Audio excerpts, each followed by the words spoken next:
കേരളത്തിൽ ഭൂരിഭാഗം വരുന്നതും റബ്ബർ കർഷകരാണ്, പ്രത്യേകിച്ചും കോട്ടയം ഇടുക്കി മേഖലകളിൽ. ഇപ്പോൾ റബ്ബറിന് നല്ല വില കിട്ടുന്ന ഒരു സമയം കൂടിയാണ്. ഇപ്പോൾ റബ്ബറിന്റെ വില 200 രൂപ കടന്നിരിക്കുകയാണ്.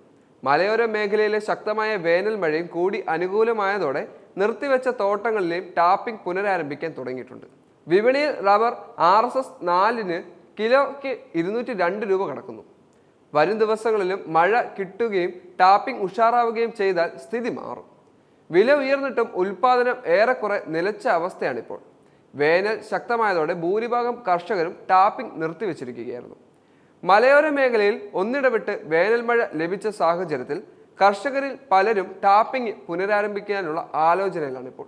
എന്നാൽ റബ്ബറിന്റെ മഴക്കാല സംരക്ഷണത്തിനുള്ള സാമഗ്രികളുടെ വിൽപ്പനയ്ക്ക് വേണ്ടി വില ഉയർത്തുന്നതാണെന്ന ആക്ഷേപവും ഇപ്പോൾ നിലനിൽപ്പുണ്ട്. ജനുവരി, ഫെബ്രുവരി, മാർച്ച് മാസങ്ങളിലെ റബ്ബർ സൂക്ഷിച്ച് വെച്ചിരുന്ന കർഷകർ മാത്രമാണ് ഇപ്പോൾ റബ്ബർ വിൽക്കുന്നത്.